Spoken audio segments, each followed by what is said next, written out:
So I mentioned before that I own quite a bit of Google stock and that I still like it at these prices, but I think I may have a little too much of it. So whenever you make an investment, you should compare it to the default, which is the S&P 500, just investing in an index fund.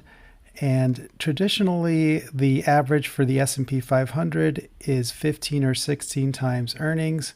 And right now it's very high. It's at 31 almost. So if you were to look at other stocks besides the S&P 500, it wouldn't be a terrible idea for me. But if you don't know what you're doing, you can just keep investing in the S&P 500 and over time you tend to do fine.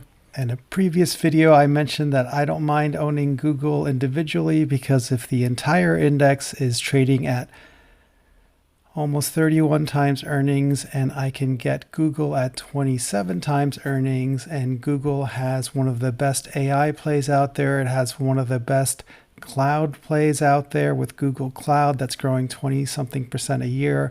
It's got the number one search engine, Google. It's got the number two search engine, YouTube. It's got the best autonomous driving thing with Waymo. You're getting a company that's better than most of the other companies in the S&P 500 at a multiple that's lower than the S&P 500. I'm perfectly happy owning this, owning a lot of it, and I've done well with it. However, there are times when Google has had these big drawdowns. So this year it went from 205 back down to 150. Over here it went from almost 200 back down to 150. And there's been plenty of times that even great companies like Microsoft and Apple have been cut in half. And if this was a 5% position and I lost half my money, that would be terrible, but survivable.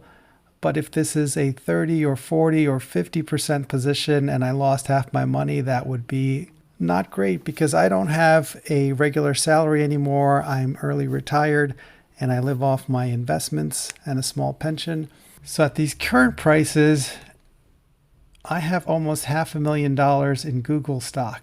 And if this was a smaller position, and as I said, it went down by half, I would probably buy more.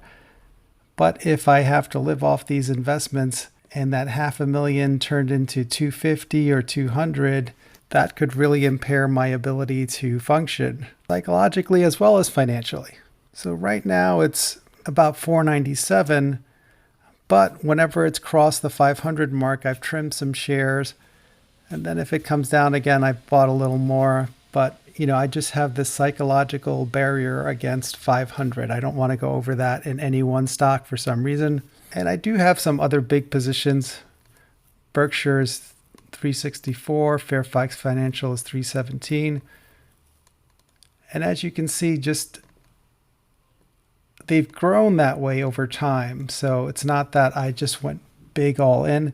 My earliest Google buy was in 2016, so almost 10 years ago. And my last buy was in 2020. So there's something to be said for just buying and holding forever, but there are other investors like Andrew Breton of Turtle Creek in Canada, who has a portfolio of certain stocks that he likes. But when they get too high, he trims them. And then when they get too cheap, he buys them back. And so on some stocks that have compounded 18% year over year, he's gotten a 30% compounding on them by doing that strategy. And that works for him. That might not work for you.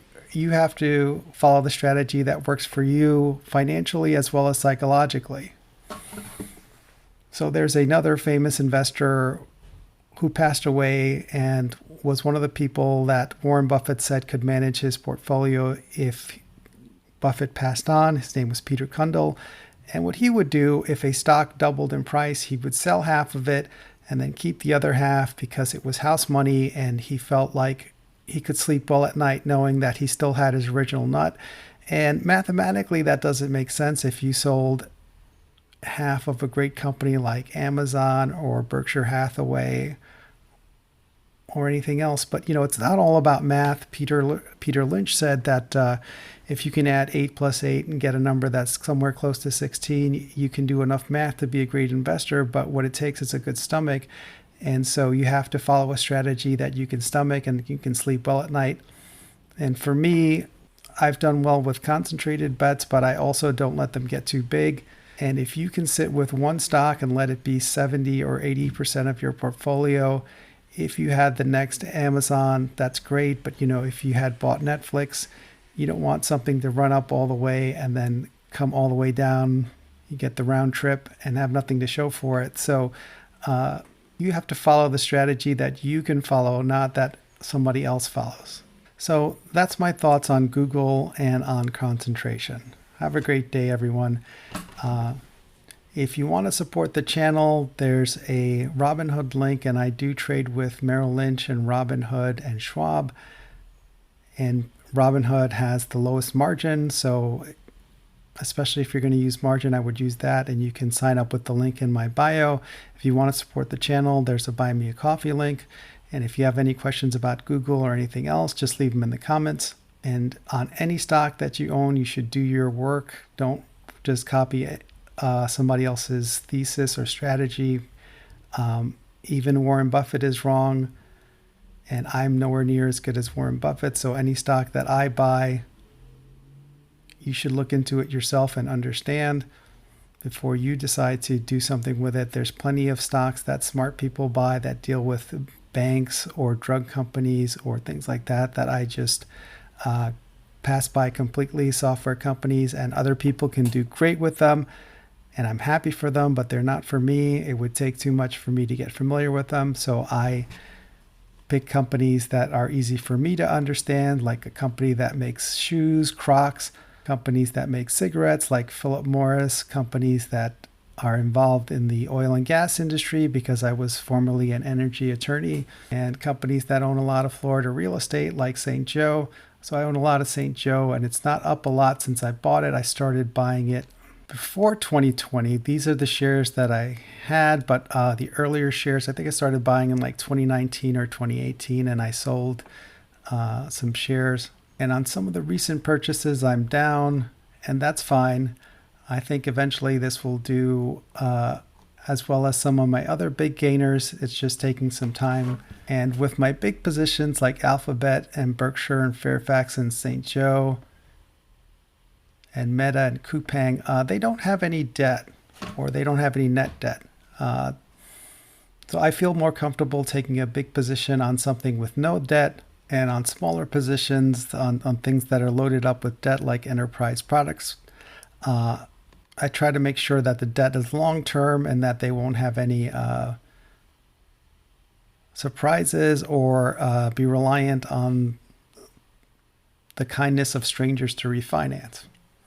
But anyway, that's my thought on that. Do you guys own Google? If so, what do you think of it? St. Joe, do you think this strategy is good, or do you think you should just hold on and never sell like some people do with the coffee can approach? Let me know your thoughts. Leave them in the comments below, and like and subscribe so you'll see future updates. Have a great day.